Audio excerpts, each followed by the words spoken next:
अजित पवारांच्या अपघाती मृत्यूवर आज विधानसभेत चर्चा होणार आहे। विरोधकांच्या 293च्या प्रस्तावावर चर्चा होईल। अजित पवारांच्या अपघाती निधनावर विधानसभेत पहिल्यांदाच चर्चा होणार आहे, त्यामुळे ही चर्चा वादळी होण्याची शक्यता आहे। तर आज अजित पवारांच्या अपघाती मृत्यूवर विधानसभेत चर्चा केली जाईल। यावेळी विरोधक सरकारला घेरण्याच्या तयारीत असू शकतात। विरोधकांच्या 293च्या प्रस्तावावर आज चर्चा केली जाणार आहे। या दरम्यान नेमकं आता सत्ताधारी आणि विरोधकांमध्ये कशा पद्धतीने चर्चा होते, सरकारकडून या सगळ्या प्रकरणाच्या चौकशी संदर्भात काही महत्त्वाची ठोस पावलं उचलली जातात का, त्याचबरोबर मुख्यमंत्र्यांचं नेमकं यावरती कशा पद्धतीने पुढच्या उपाययोजना असतात, पावलं उचलली जातात, हेही पाहणं तितकंच महत्त्वाचं ठरणार आहे।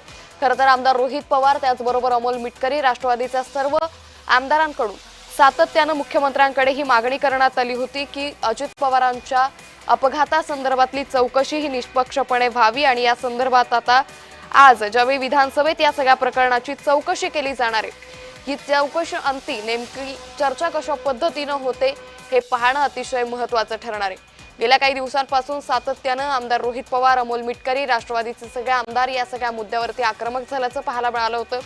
अजित पवारांच्या विमान अपघाताची चौकशी ही व्हायला पाहिजे, यामध्ये जे दोषी असतील त्यांच्यावरती कठोरात कठोर कारवाई झाली पाहिजे अशी मागणी सातत्याने या आमदारांकडून केली जात होती। आणि आता विरोधकांनी या सगळ्यावरती विधानसभेतही अधिवेशनादरम्यान चर्चा झाली पाहिजे अशी मागणी केली असताना आज अजित पवारांच्या मृत्यू प्रकरणावरती विधानसभेत चर्चा केली जाणार आहे। मुख्यमंत्री देवेंद्र फडणवीस या सगळ्या संदर्भात कशा पद्धतीने उत्तर देतात, उपाययोजना करतात, याकडे सर्वांचं लक्ष लागलेलं आहे।